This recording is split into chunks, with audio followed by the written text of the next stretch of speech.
सोचो कि एक आदमी, एक गोली और पूरा युद्ध ही पलट गया यार।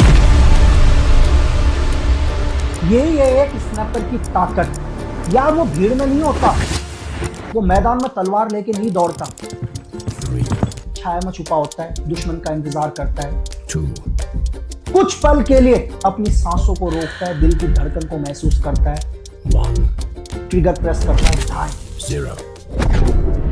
और इतिहास बदल जाता है। लेकिन क्या एक स्नाइपर सिर्फ हत्यारा है या युद्ध का भगवान जो दूर से इस खेल को कंट्रोल करता है? मिट्टी के अंदर राइफल्समैन कहो या स्नाइपर्स कहो, उन्होंने अपनी पोजीशन ले ली और ये दुश्मन को नजर नहीं आते थे यार। और उन्होंने क्या किया, एक एक करके दुश्मन को खत्म करते गए। एक आम आदमी कैसे एक स्नाइपर बन सकता है? एक ऐसा स्नाइपर जिसने महज 100 दिन के अंदर 300 से ज्यादा किलिंग करी, कि इसने सारी किलिंग बिना टेलीस्कोप साइट के की यार। मतलब जब इसका दूसरा स्नाइपर अपनी पोजीशन लेके बैठा हुआ था, अचानक धूप की कुछ किरणों से जो सेकंड स्नाइपर था उसके टेलीस्कोप की क्या हुई, एकदम से चमक।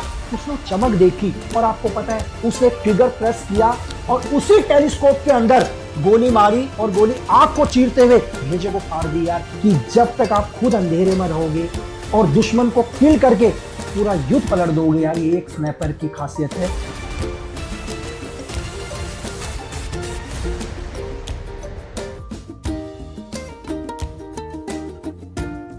आज अगर हम 2025 की बात करें या एलओसी की बात करें या एजेंसियों के लिए अपने दुश्मन को टारगेट करना या दुनिया के ब्लैक ऑप्स या कोई वीआईपी टारगेट, अगर किसी को भी मिशन पूरा करना हो, टारगेट को किल करना हो, तो मैं एक बोलूंगा कि इस दुनिया में एक स्नाइपर से बढ़िया वेपन या एक स्नाइपर से बढ़िया आदमी दुनिया में कोई नहीं हो सकता यार। लेकिन आज हम स्नाइपर को समझने की कोशिश करें कि दुनिया में एक स्नाइपर इतना खतरनाक कैसे होता है, उसको कैसे ट्रेन किया जाता है, वो कैसे कई किलोमीटर दूर अपने दुश्मन के सर को उड़ा देता है यार। इस सब को समझने के लिए हम हमेशा की तरह थोड़ा सा इतिहास में चलते हैं यार। हजारों साल पहले जब स्नाइपर राइफल नहीं थी, बंदूक नहीं थी, अगर बात महाभारत की करें, महाभारत में हजारों योद्धा हुए हैं यार। लेकिन हम याद करते हैं अर्जुन को, कर्ण को, एकलव्य, पितामह भीष्म या गुरु द्रोणाचार्य। वैसे तो महाभारत में हर योद्धा थे ना यार, हम सिर्फ इन्हें याद क्यों करते हैं?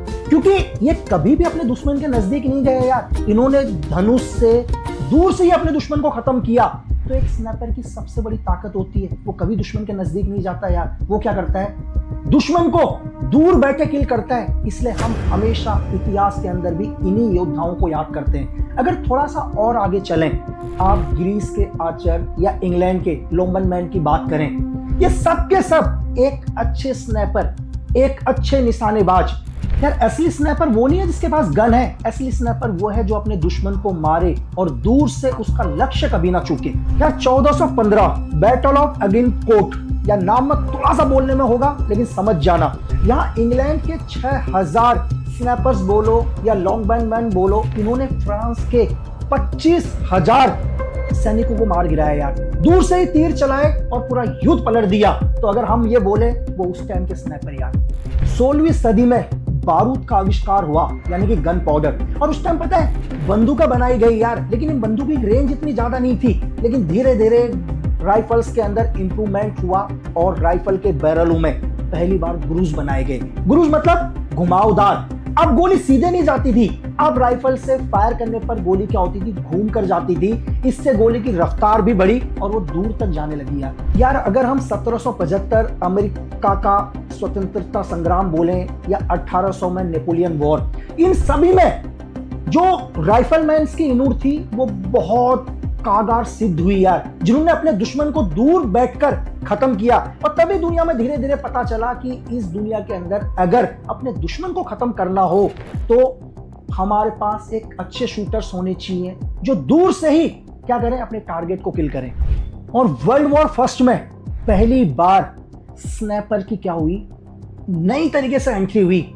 और यहां पर क्या हुआ, छाया में मौत, द शैडो ऑफ डेथ। यहां पर क्या किया, ट्रेंचों के अंदर, मिट्टी के अंदर राइफल्समैन कहो या स्नाइपर्स कहो, उन्होंने अपनी पोजीशन ले ली और ये दुश्मन को नजर नहीं आते थे यार। और इन्होंने क्या किया, एक एक करके दुश्मन को खत्म करते गए। और यहां तक क्या हुआ, जो अपोजिट में जो सेना हुआ करती थी, चाहे वो जर्मन सेना हो या फ्रांस की सेना हो, उनके अंदर इतना खौफ भर गया यार कि उन्होंने सर उठाना ही बंद कर दिया, उन्होंने खाना खाना बंद कर दिया। उनको पता था अगर हम सर उठाएंगे या खाना खाने के लिए उठेंगे तो किसी ना किसी स्नैपर का निशाना बन जाएंगे, क्योंकि स्नैपर नजर नहीं आ रहे थे। वो सबके सब क्या थे, ट्रेंचों के अंदर छुपे हुए थे, खुद को कैमोफ्लाइज कंसीलमेंट करके। ये कैमोफ्लाइज कंसीलमेंट क्या है हम सब आगे जानेंगे। जर्मन्स ने क्या किया फर्स्ट वर्ल्ड वॉर में, बोला यार नहीं हम हाइट्स को कवर करेंगे, मतलब जितनी भी हाइट्स है उन हाइटों में उन्होंने अपने क्या किया, अपने स्नैपर्स बैठाना शुरू कर दिए। और जर्मन्स ने क्या किया, एक एक करके ब्रिटिश सैनिकों को मारना शुरू कर दिया यार। और ब्रिटिश ने क्या किया, अपनी एक स्नैपर यूनिट बनाई 1918 के अंदर, वर्ल्ड वॉर के टाइम में, जब 1914 से 1918 के बीच में वर्ल्ड वॉर चल रहा था लास्ट में,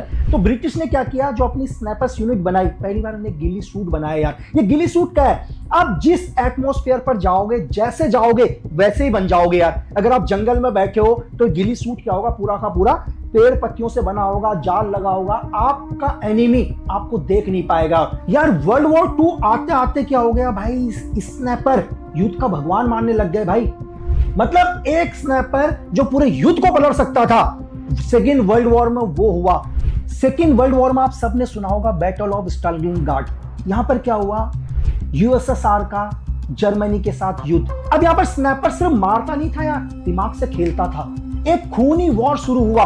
यहां पर क्या हुआ कि स्नैपर ने अपने आप को इस तरह से कैमोफ्लेज कंसीलमेंट करना शुरू कर दिया कि वो दुश्मन को नजर ही नहीं आता था। उसका सिर्फ एक ही काम था कि दुश्मन के बड़े बड़े कमांडर्स को टारगेट करना और किल करना। अगर कमांडर खत्म तो युद्ध खत्म। इसी वर्ल्ड वॉर सेकेंड से पहली बार यह पता चला कि स्नैपर का मोटो एक गोली एक दुश्मन नहीं, बल्कि एक गोली एक कमांडर, कमांडर को खत्म करो और युद्ध ही खत्म कर दो। इसी वर्ल्ड वॉर में वासली जत्तेवेव, इसने 242 किलिंग करी है स्नैपर से। और आगे चलकर इसने एक स्कूल बनाया, वहां पर 300 से ज्यादा स्नैपर्स को ट्रेंड किया। इसको लेजेंड कहने लगे यूएसएसआर के अंदर। जब सोवियत यूनियन इतना आगे बढ़ सकता था तो फिनलैंड कैसे पीछे रह सकता था यार। व्हाइट डेथ, यानी कि एक ऐसा स्नैपर जिसने महज 100 दिन के अंदर 300 से ज्यादा किलिंग करी। और आपको पता है कि इसने सारी किलिंग बिना टेलीस्कोप साइट के की यार। स्नैपर के ऊपर कोई भी टेलीस्कोप साइट नहीं था, इसने ओपन साइट से फायर किया। मतलब कि आज के आधुनिक युग में जहां हम स्नैपर के ऊपर आधुनिक टेलीस्कोप साइट लगा रहता है, इसके स्नैपर के ऊपर कोई भी टेलीस्कोप साइट नहीं था। ओनली ओपन साइट से इसने महज 100 दिन के अंदर 300 से ज्यादा किल करी। तो इसको डेथ ऑफ व्हाइट का नाम दिया गया यार। और यहीं स्टालिनग्राड में जर्मन वर्सेस यूएसएसआर का स्नैपर बाय स्नैपर का युद्ध, मतलब एक साइड आपके स्नैपर, एक साइड आपके स्नैपर, जैसे चूहे और बिल्ली का खेल, कैट एंड माउस। दोनों स्नैपर क्या थे, कैमोफ्लेज एंड कंसीलमेंट से एक दूसरे के ऊपर पोजीशन लेके बैठे हुए थे। दोनों को एक दूसरे की पोजीशन ढूंढनी थी। कहते हैं कि 72 आवर्स तक ये युद्ध चला। और वैली ने क्या किया, जर्मन स्नैपर को शूट कर दिया 3 दिन के बाद। कहते हैं जो जर्मन का जो स्नैपर्स था वो वहां के जर्मन स्कूल का हेड हुआ करता था यार। और उस स्नैपर का नाम था एरविंग कॉन्ग। वर्ल्ड वॉर 2 में लास्ट में क्या हुआ, अब स्नैपर सिर्फ फौज का हिस्सा नहीं थे, ये क्या हो गए, ये मिशनों का हिस्सा होने लग गए। अब इनका काम था कि किसी भी देश के अंदर जाके वहां के बड़े बड़े टारगेट्स को किल करना और वापस आना, दुश्मन के एरिया में बैठे रहना और अपने दुश्मन का इंतजार करना। जैसे ही दुश्मन इनके रेंज में आए, ट्रिगर प्रेस करना और दुश्मन की खोपड़ी उड़ा देना। धीरे धीरे इनको ब्लैक ऑप्स के लिए यूज किया जाने लगा, स्पेशल मिशन के लिए यूज किया जाने लगा यार। अगर हम वियतनाम वॉर की बात करें तो मरीन अमेरिकन का एक ऐसा स्नैपर कार्लोस, जिसने 93 कंफर्म किलिंग और 200 से ज्यादा इंजर्ड। कहते हैं कि इसका एक ऐसा शॉट जो इतिहास में आज भी बताया जाता है, जिसको मिरर शॉट बोला जाता है। मतलब जब इसका दूसरा स्नैपर अपनी पोजीशन लेके बैठा हुआ था तो ये अपने स्नैपर को ट्रैक करने की कोशिश कर रहा था, लेकिन उसको मिरर शॉट क्यों बोलते हैं। अचानक धूप की कुछ किरणों से जो सेकंड स्नैपर था उसके टेलीस्कोप की क्या हुई, एकदम से चमक। मतलब अगर आप शीशे को धूप के सामने रखो तो अचानक क्या होता है, चमक निकलती है। तभी अमेरिकन के मरीन के जो हार्ट लॉस था उसने चमक देखी और आपको पता है उसे ट्रिगर प्रेस किया और उसी टेलीस्कोप के अंदर गोली मारी और गोली आंख को चीरते हुए भेजे को फाड़ दी यार। इसको मिरर शॉट कहते हैं दुनिया में। और धीरे धीरे यार दुनिया क्या हुआ, एडवांस की ओर जाने लगी। अब दोनों लोगों को समझ में आने लग गया यार क्या नहीं, अगर दुनिया के अंदर सबसे पावरफुल अगर कोई होगा तो एक स्नाइपर ही होगा। क्यों? क्योंकि अगर आपको किसी भी देश के अंदर कोई भी टारगेट किल करना हो, किसी को बर्बाद करना हो, किसी बहुत बड़े पॉलिटिशियन को मारना हो, किसी बहुत बड़े बिजनेस टाइकॉन को मारना हो, किसी बहुत बड़े आर्मी टारगेट को मारना हो, तो आप अपनी पूरी फोर्स नहीं भेज सकते थे यार। उस चीज के लिए आपने क्या किया, स्नाइपर को ट्रेनिंग देना शुरू कर दिया।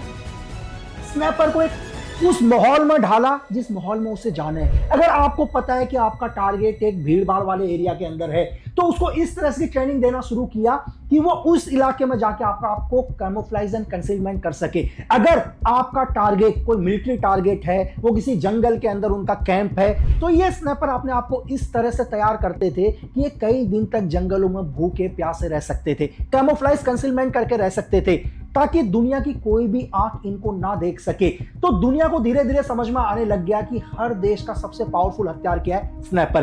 क्यों? क्योंकि वो दुश्मन के इलाके में जाएगा, सिर्फ अकेला या जोड़ी में जाएगा और दुश्मन को खत्म करके या दुश्मन के कमांडर को खत्म करके पूरा जंग जीत लेगा बिना अपनी फौज को भेजे हुए। और धीरे धीरे और एडवांस होते गई। अगर हम 2017 की मैं आपको बात करूं यार, कैनेडियन स्नाइपर, यानी कि एक ऐसा स्नाइपर जिसने आईएसआईएस के एक टेररिस्ट को 3540 मीटर दूर से गोली मारी यार।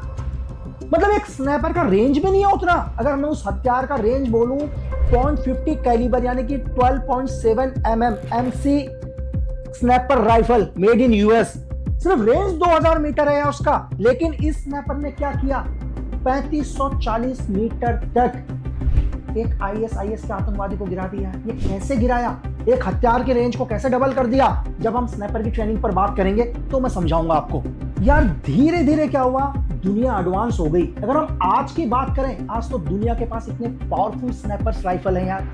.50 कैलिबर, जैसे मैंने आपको बताया 12.7 mm की ये स्नाइपर राइफल इतनी पावरफुल है, आदमी छोड़ दो यार, ये टैंक तक की मोटी चादर को पार करने की हिम्मत रखते हैं यार। ये बड़े हेलीकॉप्टर को गिराने की हिम्मत रखते हैं। अगर कोई आयरन की कोई शीट हो, उस शीट को पार करने की हिम्मत रखते हैं यार। तो आप सोचो कि एक इंसान कहां से बचेगा। American Barrett M82, England L115A3 calibre यार 0.338। अगर रशिया, जहां उसने स्टार्टिंग करी थी 7.62 mm DSR से, आज 0.338 calibre same. Israel IWI Dan same 0.338 calibre. China QBU 0.50 calibre. India Barrett M95 हमने इंपोर्ट करी है, सेम 0.50 कैलिबर यार 12.7 mm। ये वेपन इतने खतरनाक हैं, मैंने आपको बोला कि आदमी छोड़ दो यार, ये किसी भी मोटे लोहे की चादर को पार कर सकते हैं यार। जो हम लोग बुलेट प्रूफ जैकेट पहनते हैं, ये बुलेट प्रूफ जैकेट को आगे से भी पार करेंगे, पीछे से भी पार करेंगे। इतनी पावर है इनके बुलेट के अंदर यार। यार आपने स्नाइपर सुन लिया, महाभारत से लेकर आज तक के सारे हथियार सुन लिए, वर्ल्ड वॉर फर्स्ट आपको समझ में आया, सेकंड समझ में आया कैसे एक स्नाइपर मारता है, लेकिन सबसे अहम चीज भाई, ये स्नाइपर बनता कैसे है। आप सबके दिमाग में एक ही क्वेश्चन है यार कि एक स्नाइपर को कैसे तैयार किया जाता है, एक स्नाइपर के अंदर क्या क्या खूबियां होनी चाहिए, एक आम आदमी कैसे एक स्नाइपर बन सकता है। सबसे पहले एक स्नाइपर बनने के लिए एक आदमी फिजिकली, मेडिकली बिल्कुल फिट होना चाहिए यार। अब आप बोलोगे कैसे यार, आपका अगर जब तक फिजिकल फिट नहीं होगा, आप कैसे 40 किलोमीटर 28 केजी वजन के साथ जाओगे यार। जब तक आपका शरीर मजबूत नहीं होगा, कैसे आप 2-2, 3-3 दिन एक ही जगह पोजीशन लेकर बैठोगे। सोचो कि अगर आपको एक ही जगह पोजीशन लेकर बैठना है, जहां आपको हिलना भी नहीं है, बिल्कुल आप मूवमेंट नहीं कर सकते, जब तक आपका शरीर मजबूत नहीं होगा, आप कैसे एक ही जगह पर 3-3 जगह होल्ड करोगे यार। अगर आप खुद सोच कर देखो, अगर आपके अपने हाथ की पोजीशन को ऐसे लेकर चलना है, आपको इस पोजीशन में बैठना है, लेटना है, तो आधे एक घंटे के अंदर आपको प्रॉब्लम हो सकती है। लेकिन मैं आपको बोलूं यार, आपको तो भाई 2 दिन रहने हैं। जब तक आपका बोन्स मजबूत नहीं होगी, आपकी विल पावर मजबूत नहीं होगी, आपका फिजिकल स्ट्रांग नहीं होगा, आपका मेंटली स्ट्रांग नहीं होंगे आप, तो आप एक स्नाइपर नहीं बन सकते यार। और दूसरी चीज, आपकी ऑब्जर्वेशन पावर बहुत स्ट्रांग होनी चाहिए यार। आप कम से कम 800 मीटर दूर तक किसी गाड़ी का नंबर पढ़ सकते हो। आप 1000 मीटर दूर पेड़ के पत्तों को हिलते हुए देख के हवा की स्पीड निकाल सकते हो। और ऐसा नहीं है कि आप एक स्नैपर बने और एकदम से आप 1300 मीटर किल करोगे, 1500 मीटर किल करोगे, 2000 मीटर किल करोगे, नहीं। पहले एक स्नैपर को बनाने के लिए क्या किया जाए, आपको 50 मीटर पर क्या करेंगे, टारगेट देंगे।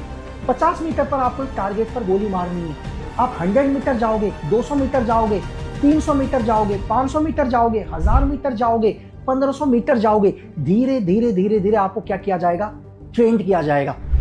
आपका मोटिव 1 बुलेट 1 कमांडर, एक गोली एक दुश्मन नहीं, एक गोली एक लीडर, एक स्नैपर का मोटो।